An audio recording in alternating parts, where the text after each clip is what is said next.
আসসালামু আলাইকুম। আমরা হচ্ছে Yusuf institute of science and technology textile fifth ব্যাচের স্টুডেন্ট। আমরা যে প্রজেক্টটা দিয়েছি সেটা হচ্ছে আমাদের ওয়েস্ট অয়েল টু বায়োডিজেল।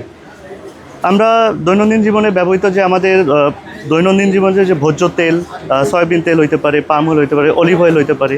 তো সেই ক্ষেত্রে আমরা বারবার ইউজ করার পরে সেই তেলের কার্যক্ষমতা কমে যায়। তো সেই ক্ষেত্রে আমরা ওইটাকে আমাদের নবায়নযোগ্য শক্তিতে রূপান্তর করার জন্য আমরা হচ্ছে ওয়েস্ট অয়েল টু বায়োডিজেলের থিওরিটা আমরা কাজ করেছি। তো আমরা আমাদের প্র্যাকটিক্যাল অনুযায়ী আমরা 250 ml তেল নিয়ে কাজ করতেছি। তো সেই ক্ষেত্রে আমরা প্রথমে 250 ml তেল নিই, এরপরে আমরা সোডিয়াম হাইড্রোক্সাইড দ্বারা এবং মেথানল 50 ml, সোডিয়াম হাইড্রোক্সাইড হচ্ছে 2.5 গ্রাম, এটা দিয়ে কেমিক্যাল রিয়াকশন করানোর পরে আমরা আমরা এখানে টেম্পারেচার মেনটেন করতে হয়। তো সেই ক্ষেত্রে আমরা 60 ডিগ্রির আশেপাশে টেম্পারেচার মেনটেন করে এটাকে প্রসেস করি।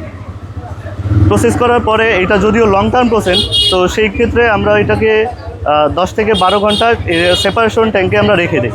সেই ক্ষেত্রে এখানে গ্লিসারিনটা নিচে জমা হয়ে যায় এবং বায়োডিজেলটা উপরে জমা হয়ে যায়। এরপরে ওইটা থেকে ইমপিউরিটিসগুলো দূর করার জন্য আমরা বায়োডিজেল এবং হচ্ছে গ্লিসারিনটাকে আলাদাভাবে আলাদা করি। গ্লিসারিনটাকে সেপারেট করি এবং বায়োডিজেলটাকে সেপারেট করি। গ্লিসারিনটা আলাদা হিসাবে এখানে আমরা হচ্ছে এটাতে গ্লিসারিন পেয়েছি এবং বায়োডিজেল হিসেবে পেয়েছি এতটুকু, মানে আমাদের 250 ml 120 ml বায়োডিজেল আমরা পেয়েছি। তো সেই ক্ষেত্রে আমাদের বায়োডিজেলের যে ব্যাপারটা ওইটা হচ্ছে আমরা একটু টেস্ট করে দেখাই।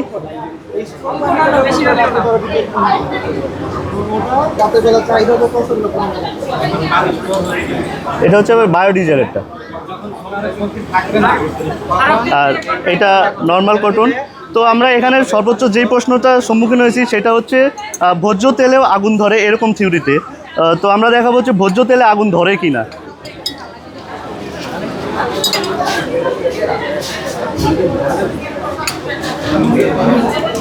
এটা হচ্ছে ভোজ্য তেল, আমরা দেখবো এটাতে আগুন ধরে কিনা। এটাতে আগুনের শিখা অনেকটা কম। এটা তেলে জ্বলছে না, জাস্ট ওই ম্যাটেরিয়ালসটার জন্য জ্বলছে। হ্যাঁ হ্যাঁ হ্যাঁ। আর এটা হচ্ছে আমাদের বায়োডিজেল।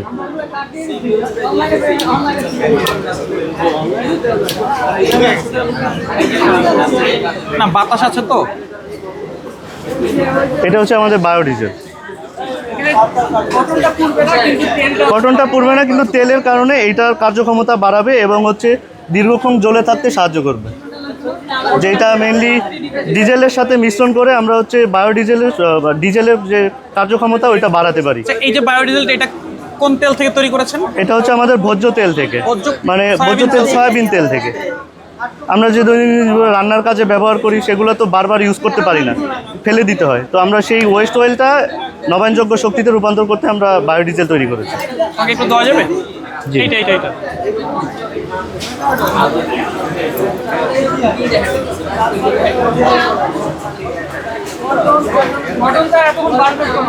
হ্যাঁ, আর যদি শুধু কটন থাকতো তাহলে কটন কিন্তু এতক্ষণ জ্বলতে পারতো না।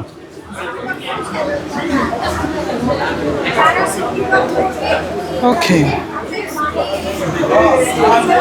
গাইস, আমার হাতে এটা কি বলতে পারেন? এই যে এটা হলো বায়োডিজেল।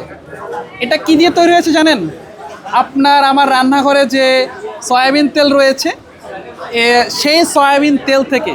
এবং ওই সয়াবিন তেলটা হলো যেটা আপনার আর কোনো ব্যবহার করার যোগ্য না। বিশেষ করে আপনার পাকোড়া, বিভিন্ন ভাজার দোকানে দেখেন তেল পুরো কালো হয়ে গেছে, সেই পোড়া তেল থেকে এই বায়োডিজেল তৈরি হয়েছে।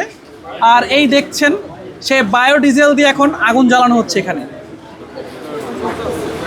সয়াবিন তেল দিয়ে সাধারণত আগুন জ্বলে না, কিন্তু সয়াবিন তেলকে যখন এইভাবে বায়োডিজেলে রূপান্তর করা হয়, তখন সেটাতে দেখেন দীর্ঘ সময় ধরে আগুন জ্বলছে এখানে। আর এই কাজটি করে দেখিয়েছে আমাদের ইউসেফ বাংলাদেশের ইউসেফ institution of science and technology স্টুডেন্টরা। জি, এখানে আমরা দুইটা ম্যাটেরিয়াল পাই, একটা হচ্ছে বায়োডিজেল আর একটা হচ্ছে গ্লিসারিন, যেটা আমরা পরবর্তীতে আমাদের টেক্সটাইল ইন্ডাস্ট্রিতে আমরা টেক্সটাইল ম্যাটেরিয়াল হিসাবে ব্যবহার করতে পারবো। তো সেই ক্ষেত্রে আমরা যে গ্লিসারিনটা পাই, গ্লিসারিনটা সরাসরি গ্লিসারিন হয় না, কারণ এখানে সোপ, গ্লিসারিন এবং কিছু কেমিক্যাল এবং ইমপিউরিটিস এবং জীবাণু হচ্ছে আমাদের আরও ময়লা দ্রব্যগুলো মিক্স থাকে। তো সেই ক্ষেত্রে আমরা যদি গ্লিসারিনটাকে আরও কেমিক্যাল রিয়াকশন দ্বারা সেপারেট করতে পারি, সেই ক্ষেত্রে আমরা টেক্সটাইল ম্যাটেরিয়াল হিসেবে ব্যবহার করতে পারবো।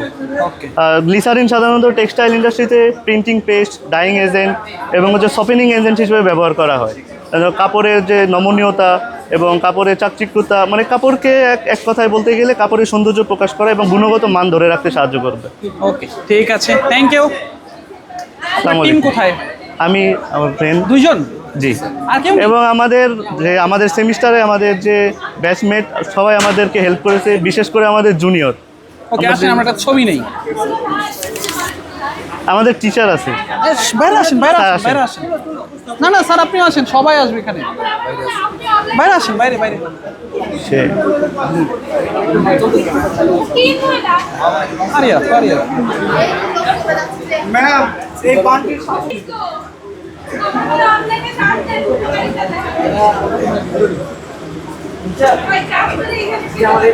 এই আপনারাও কিন্তু আছেন, ভাববেন না আপনারাও নেই, সবাই আছে। Last shot.